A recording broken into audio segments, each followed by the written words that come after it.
Olá, amigos, que a paz, a luz e o amor do nosso Mestre Jesus continue nos envolvendo hoje, agora e sempre. Voltamos a esta tribuna mais uma vez, hoje para falar de alguns versículos que estão contidos no Evangelho de Mateus, mais precisamente no capítulo 15. Mas antes nós vamos contar uma breve história sobre a vida de Esopo. Esopo é um fabulista muito conhecido entre nós, que, diante da sua inteligência, era escravo em certa ocasião da casa de um chefe militar da antiga Grécia. Certo dia, este chefe militar recebe um amigo e começam a conversar a respeito das verdades, das bondades e das malícias das virtudes do mundo. E Esopo foi chamado para emitir uma opinião, já que o seu patrão conhecia a sua inteligência. E Esopo diz o seguinte: chefe, tenho a mais absoluta certeza de que a maior virtude da terra está à venda no mercado. Eles acharam estranho aquela colocação de Esopo, e Esopo volta a afirmar: se o meu amo permitir, eu vou até o mercado e trago com certeza a maior virtude que existe na face da terra. E assim foi permitido. Esopo foi até o mercado. Dentro de alguns minutos ele retorna com um pequeno embrulho muito bem feitinho, e quando eles abrem aquele embrulho, eles encontram diversos pedaços de língua. O chefe dele olha, meio surpreso, e diz: me explique isto. Esopo diz o seguinte: a língua é realmente a maior das virtudes. Com ela podemos consolar, ensinar, esclarecer e aliviar e conduzir. Pela língua, os ensinos dos filósofos são divulgados, os conceitos religiosos são espalhados, as obras dos poetas se tornam conhecidas de todos. Acaso podeis negar essas verdades, meu amo? Eles ficaram parados diante de Esopo e disseram o seguinte: mas, já que você é tão inteligente, poderia agora nos trazer o maior vício do mundo? E Esopo, sem pestanejar, diz para eles o seguinte: se meu amo permitir, eu vou voltar ao mercado e vou trazer quais são os maiores vícios do mundo. E assim foi permitido. Esopo voltou ao mercado, retornou com mais um pacotinho muito bem feitinho, e quando eles abriram, mais pedaços de língua. Aí o estranho foi o seguinte: o amo do Esopo estava já irritado e disse: agora você tende a me explicar do que você está querendo nos dizer com isso que você está nos trazendo. E Esopo disse o seguinte: por que vos admirais da minha escolha? Do mesmo modo que a língua, bem utilizada, se converte numa sublime virtude, quando relegada a planos inferiores, se transforma no pior dos vícios. Através dela, tecem-se as intrigas e as violências verbais. Através delas, as verdades mais santas, por ela mesma ensinadas, podem ser corrompidas e apresentadas como anedotas vulgares e sem sentido. Através da língua, estabelecem-se as discussões infrutíferas, os desentendimentos prolongados e as confusões populares que levam ao desequilíbrio social. Acaso podeis refutar o que digo? Indagou Esopo. E eles então reconheceram de que eles estavam diante de uma inteligência incomum, e dali em diante o seu amo lhe deu a liberdade. Nós trouxemos essas palavras para que nós pudéssemos falar do que nos conta o mestre no Evangelho aqui de Mateus. Mateus registrou no capítulo 15, já vamos ler aqui o versículo 11, mas vamos ver alguns outros para o nosso melhor entendimento. No capítulo 11, ele nos diz assim: não é o que entra pela boca o que contamina o homem, mas o que sai da boca, isto sim, contamina o homem. E aquilo criou um mal-estar entre os discípulos ali presentes, e naquele momento eles então disseram o seguinte: então lhe disse Pedro, explica-nos a parábola. E foi assim. Jesus, porém, disse, também vós não entendeis ainda?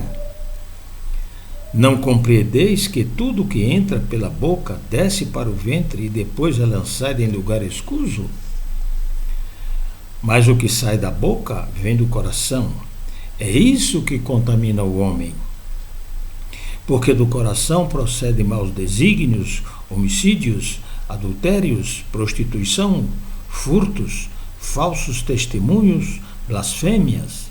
São estas as coisas que contaminam o homem, mas o comer sem lavar as mãos não contamina o homem. Muito bem, de que nós estamos falando? Nós estamos falando da nossa palavra.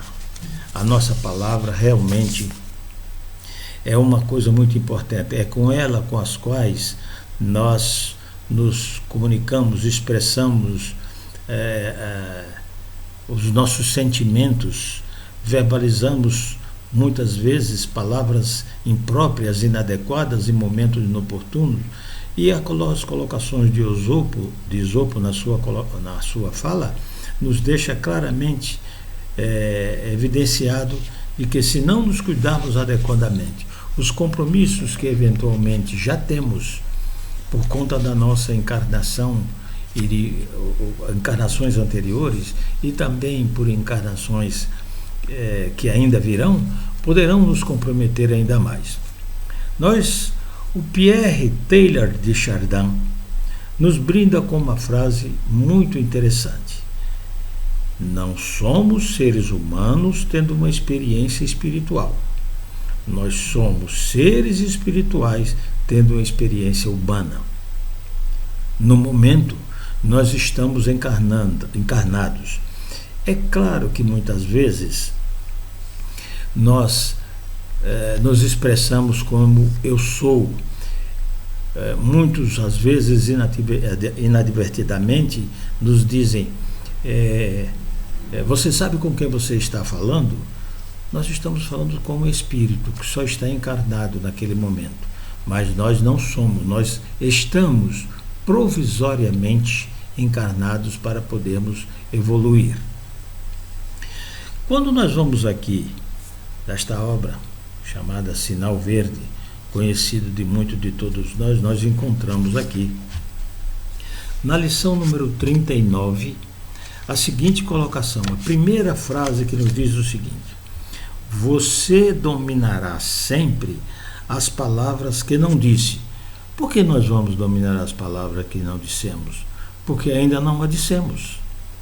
Então nós estamos ainda no controle da nossa língua para evitarmos de pronunciá-la. Entretanto, se subordinará àquelas que pronuncie.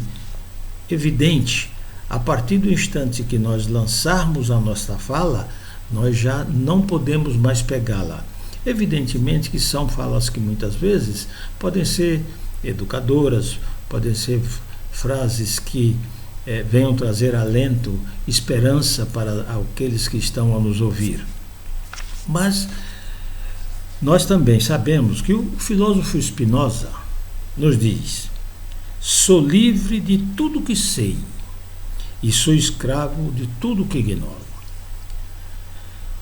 Sou livre porque aceito a responsabilidade de ser eu mesmo. Claro, se eu sei, é evidente que eu sou livre para fazer ou deixar de fazer. Então, eu sou eu mesmo. Eu tenho um controle sobre as minhas palavras, sobre as minhas ações, sobre tudo aquilo com as quais eu posso administrar.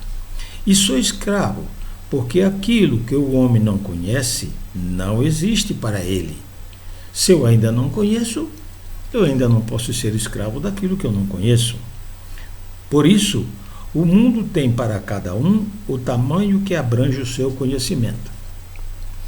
Na medida em que nós vamos caminhando na nossa existência, nós vamos nos libertando, nós vamos cada vez mais nos espiritualizando, nos afastando da matéria pesada que nos arrasta muitas vezes a cometer situações que poderíamos evitar. Mas quando nós já temos o conhecimento do certo e do errado, estas limitações elas vão se tornando cada vez mais claras para nós e nós devemos aprender a respeitá-las. Todo iluminado crê muito mais no muito que ignora. Todo iluminado crê muito mais no muito que ignora do que no pouco que sabe. Do pouco que sabe, ou julga saber, ele pode duvidar. Mas do muito que ignora, ele tem plena certeza.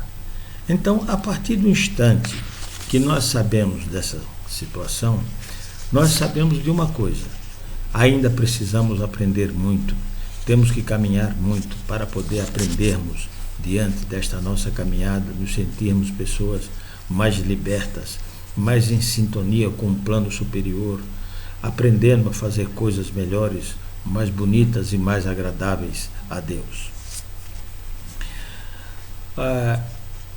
Chico Xavier escreveu uma obra, aliás, quem escreveu a obra, na verdade, foi Carlos Bacelli. Chama-se O Evangelho de Chico Xavier. Lá no Evangelho de Chico Xavier, na questão 92, são 300 frases que contém esta obra, e lá, na frase número 92, Chico Xavier nos diz o seguinte: sempre recebi os elogios como incentivos dos amigos para que eu venha a ser o que tenho consciência de que ainda não sou. Ou seja, se nós ainda não sabemos o que somos, o que estamos fazendo nesta existência, é certo que nós ainda, por questões de ignorância, ou seja, por falta de conhecimento, ainda não temos a convicção plena de que não somos aquilo que os outros acham que nós somos. E nós já temos esta consciência. E aí continua: fico triste quando alguém me ofende, mas com certeza eu ficaria mais triste se fosse eu o ofensor.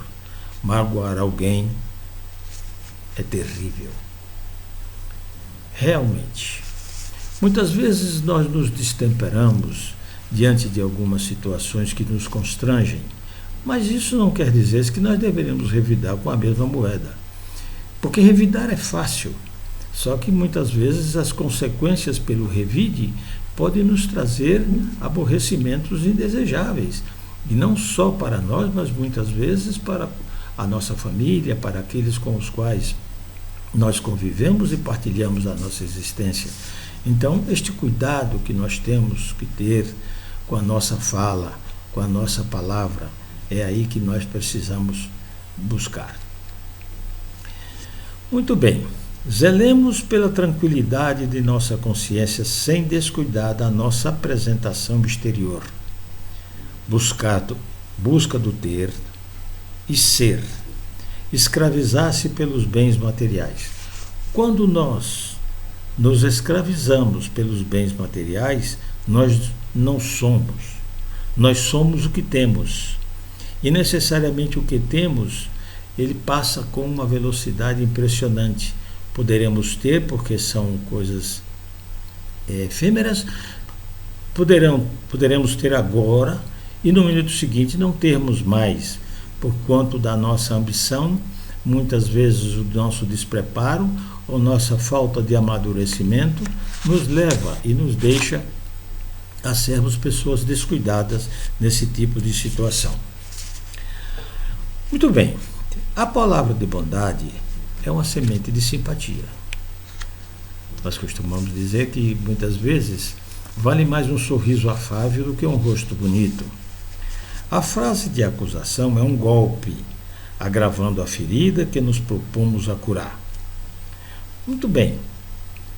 Se nós, muitas vezes, inadvertidamente, por momentos de intemperança, proferimos palavras agressivas, palavras que nos destemperam, e quando nós já temos a consciência e um conhecimento mais amplo, o nosso arrependimento vem de uma forma sutil, de uma forma que o nosso cobrador, que é a nossa consciência, não é, vai nos acusar de que nós poderíamos não ter revidado e com isso não causar aquele nosso mal-estar interior.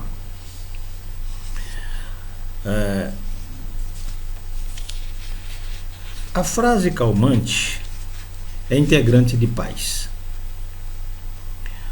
O verbo agressivo é indicação de doença.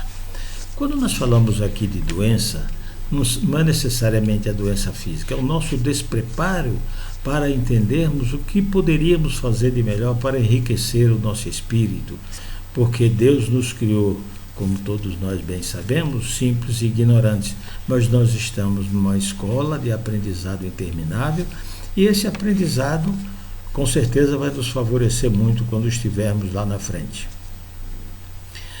André Luiz, numa obra chamada Busca e Achará, na lição número 12, intitulada Símbolo nas Palavras, nos diz o seguinte: conversando, podemos criar saúde ou enfermidade, levantar ou abater, recuperar ou ferir. A nossa palavra em si pode ser uma pancada ou uma bênção.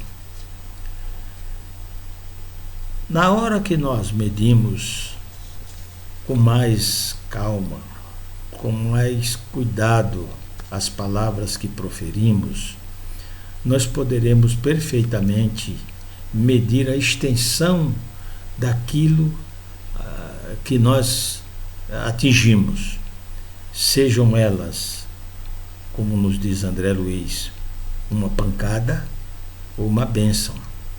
O uso dessa força que equilibra ou desequilibra, ou escurece ou ilumina, ergue ou abate. Então, está em nossas mãos este controle.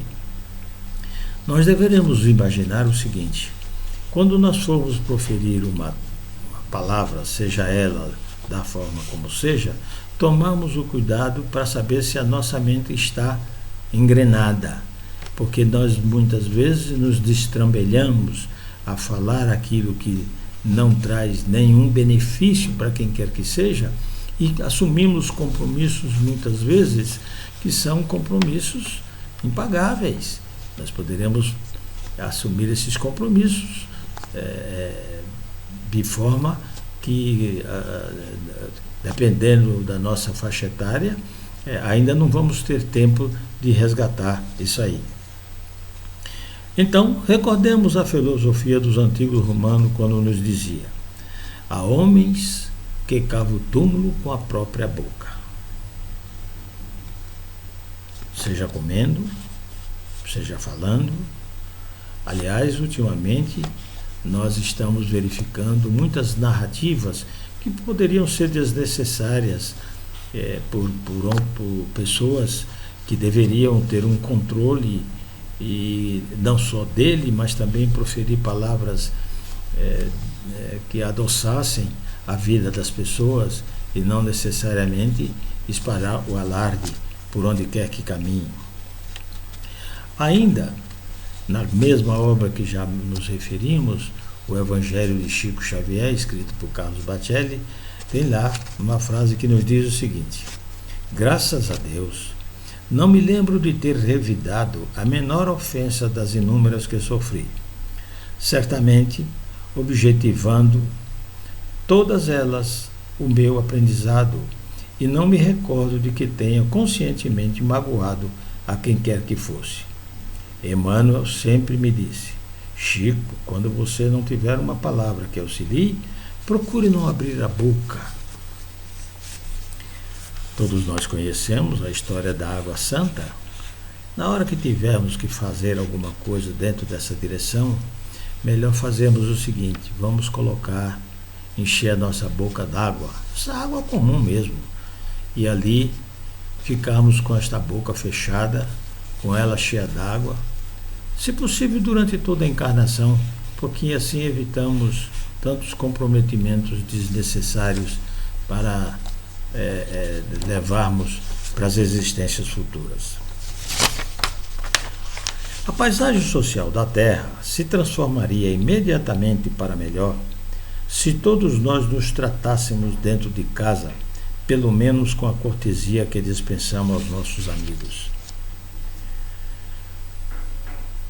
Esta frase nos traz uma colocação delicadíssima. Vejamos, muitas vezes, quando estamos fora do nosso ambiente doméstico, somos gentis, delicados, agradáveis, que até nos causamos impressões muito boas para as pessoas que não convivem debaixo do mesmo teto para conosco. Mas, quando às vezes estamos debaixo do nosso teto, somos aquele leão feroz, descontrolado, muitas vezes tendo comportamentos tão inadequados. Só que temos que nos lembrar que quando nós coabitamos, os nossos filhos são aqueles espíritos que Deus nos concedeu a guarda para que nós educássemos, orientássemos e conseguíssemos transformar em seres melhores, e em sendo seres melhores ajudar o nosso Mestre Jesus na humanização do nosso planeta, na evangelização do planeta através das nossas atitudes. Então, estes nossos comportamentos, se nós não nos cuidarmos, nós poderemos extrapolar a nossa autoridade, já que esta autoridade, como dizia Jesus a Pôncio Pilatos, não teria nos sido dada se não fosse por conta do nosso Pai de amor. Gente há que desencarna imaginando que as portas do mundo espiritual irão se lhe escancarar. Lê do engano. Ninguém quer saber o que fomos, o que possuíamos, a que cargo ocupávamos no mundo. O que conta é a luz que cada um já tenha conseguido fazer brilhar em si mesmo. Lembramos-nos aqui quando Jesus nos diz: resplandeça a vossa luz. Esta luz que Deus colocou dentro de nós no momento da nossa criação. E disse para cada um de nós: vá, cresça, evolui e volte, mas me volte como espírito puro, porque eu tenho uma tarefa especial para você, cuidar de uma das minhas moradas.